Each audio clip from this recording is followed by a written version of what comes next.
Vijay அறிவிச்ச top 3 வாக்குறுதிகள். Number 1 மகளிர் உரிமை தொகை. இப்ப இருக்கிற இந்த காலகட்டத்தில் பாத்தீங்கன்னா தமிழ்நாட்டில் பினான்சியலா நிறைய குடும்பங்கள் கஷ்டப்பட்டுக்கிட்டு தான் இருக்காங்க. அதனால டிஎம்கே ஆட்சியில அவங்க கொண்டு வந்த ஒண்ணுதான் இந்த மகளிர் உரிமை தொகை. இது மூலமா குடும்ப தலைவியா இருக்கிற பெண்களுக்கு மாசம் மாசம் 1000 ரூபாய் கொடுத்துக்கிட்டு இருக்காங்க. ஆனா விஜய் என்ன சொல்லியிருக்காரு அப்படின்னா, தன்னோட ஆட்சியில தான் கொடுக்கிற இந்த பணம் ஒரு குடும்பத்தோட மளிகை செலவுக்காவது இருக்கணும் அப்படின்னு இதை 2500 ரூபாவா தருவோம் அப்படின்னு சொல்லியிருக்காரு. அதுக்கு முன்னாடி யாருக்கெல்லாம் விஜய் சிஎம் ஆனது பிடிச்சிருக்கோ அவங்க எல்லாரும் லைக் பண்ணுங்க. அதோட உங்களுக்கு எந்த கட்சி பிடிக்கும் அப்படிங்கறத கமெண்ட்ல சொல்லுங்க.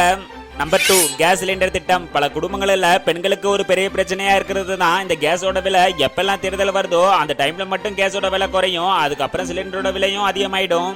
அதனால விஜய் கொண்டு வந்த இந்த திட்டம் தான் அன்னபூரணி சூப்பர் 6 திட்டம். இந்த திட்டம் மூலமா ஒவ்வொரு குடும்பத்துக்கும் விலையில்லா 6 சிலிண்டரை ஒவ்வொரு வருஷத்துக்கும் தருவோம் அப்படின்னு சொல்லியிருக்காரு.